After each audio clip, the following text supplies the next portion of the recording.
David Bowie died on Sunday, just 2 days after his 69th birthday. He'd been secretly battling cancer for 18 months. Bowie was a singer, songwriter, multi-instrumentalist, record producer, painter, and actor. Throughout his 5-decade-long career, he went by many names: Ziggy Stardust, Major Tom, and Thin White Duke, among others. He was in an endless state of reinvention, always keeping his fans guessing. Bowie's producer and close friend of nearly 50 years, Tony Visconti, said David always did it his way, and his way was the least obvious way. He was a true genius who proved it over and over again through groundbreaking albums. The New York Times called Bowie an infinitely changeable, fiercely forward-looking songwriter who taught generations of musicians about the power of drama and personas. He appeared on Charlie's program twice, once in 1996. I think the great thing about art, generally includes music or anything, is that the direction of art is always dictated by the artists. And in music it happens the same way. However much critics write, the other musicians decide who they're going to be influenced by, and the history and the story of the music will come through the artists. When you work in a creative area, if you're working in a comfortable area, you know nothing much is going to be produced. It's only when you start to move just slightly out of your depth and you feel you're a little bit lost, that's when you're going to get something exciting going. It'll either be a dismal failure or it'll be spectacularly what you really want to do. And again, 2 years later. I hope and believe that it's that what I do is more of a creative thing in that way, that I think it's fine to draw from opera or from the visual arts, from the underground, from mainstream, and just produce a new blend, which is probably a more complete way of describing the way that we live, and creating a sense of the cultural spin by amalgamating all these different threads. That's what I think anyway. Well, one of that's it, isn't it? That's what it's all about. One of the things that people have always said about you is you keep an eye on what's going on with what is new. I can't take my eyes off them. I've got an incredible appetite for what we do and how we do it and how we express it. And ever since I was a kid, I always want to know what's out there. I've always wanted to know what's happening. Do you think of yourself first as a musician? I mean, no, actually, I find that the idea of having to say that I'm a musician in any way is an embarrassment to me, because I don't really believe that. I've always felt that what I do is I use music for my way of expression. I don't believe I'm very accomplished at it. And I give a little sigh of relief every time that I come up with something which sounds whole and complete and sort of functions as a piece of music. I mean, sort of,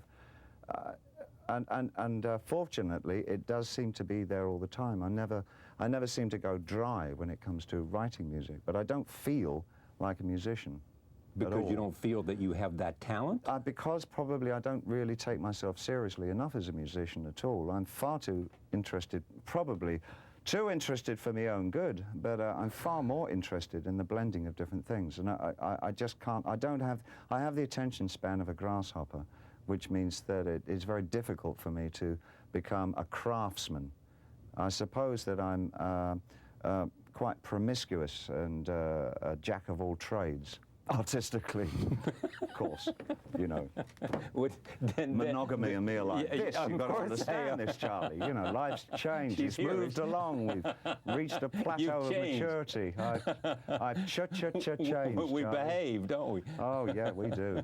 What is it you think you do best? You know what? I think I would love to have been, I would love to have been like Sting and been a teacher. I really would have liked to have done that. What really sort of gets me off is to be able to introduce people to new things. I love the feeling of introducing a new subject or something, especially to younger people, that maybe excites them and gets them going on something and it influences them to do something, you know, opening up some kind of world. I love taking people to art galleries and really corny things like that. I love going to museums with them as well. And it's a joy that I've always had with my son especially. It's been just terrific to be able to do that. Take him to the theatre 1 week maybe, then take him to a dance club or a rock show, and then an art museum, and all these different things. And it's just great to see how somebody else takes these same influences and puts them together their own way. Because I remember when people did that for me, I always felt it was a gift when anybody took me anywhere and or showed me a new way of doing things. I always felt that that was the greatest gift that they could give to me, and I love doing that back.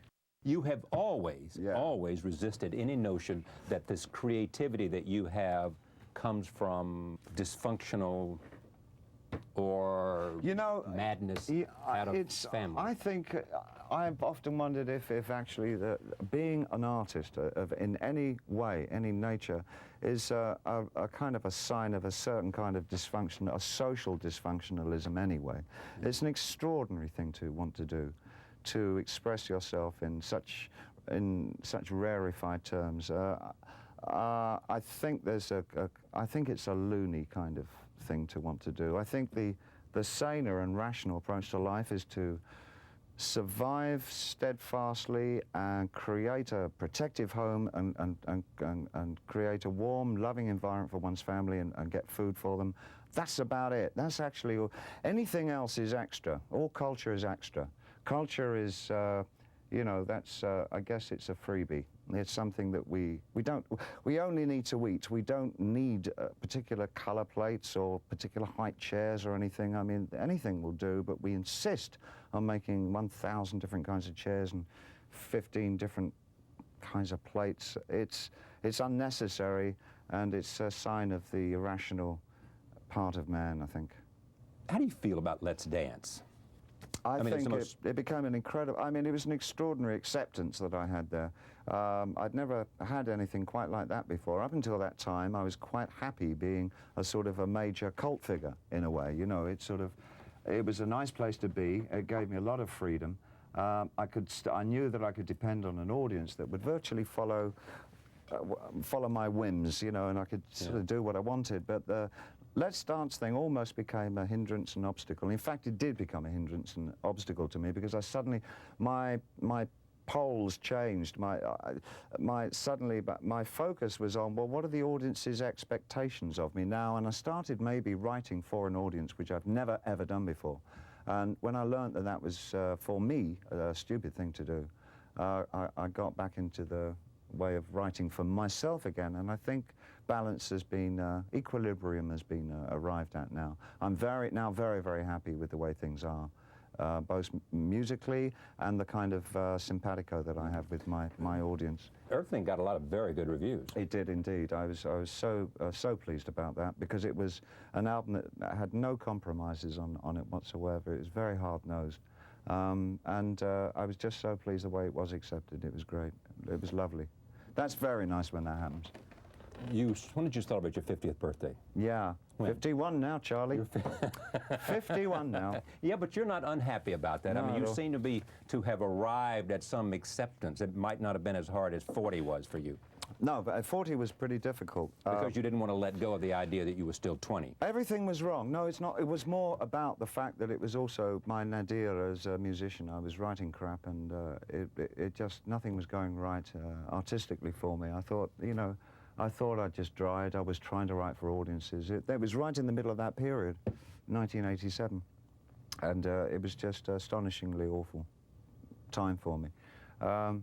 And I think I just had to kind of it's almost about pulling yourself together and saying, hey, I've got maybe this finite length of time left. I really would like to enjoy it. So, stop self-pity and stop all these kinds of things, and just pull yourself together and maybe make some decisions about what it is you really want out of life. And I think the first thing I wanted was each day to be really good.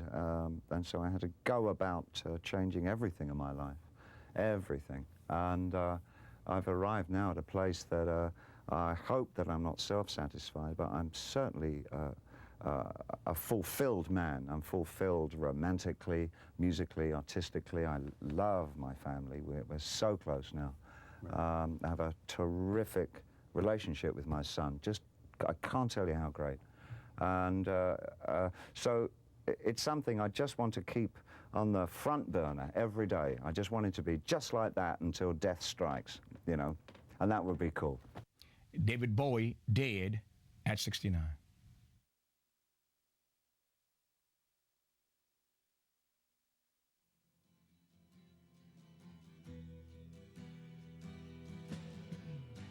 For more about this program and early episodes, visit us online at pbs.org and charlierose.com. Ground control to Major Tom. Ground control to Major Tom.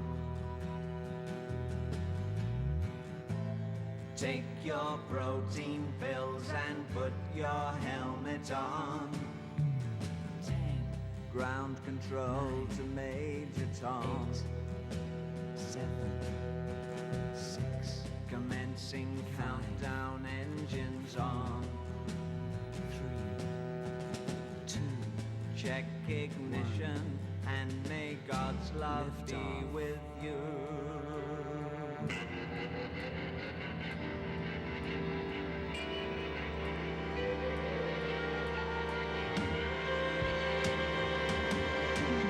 This is ground control to Major Tom. You've really made the grade.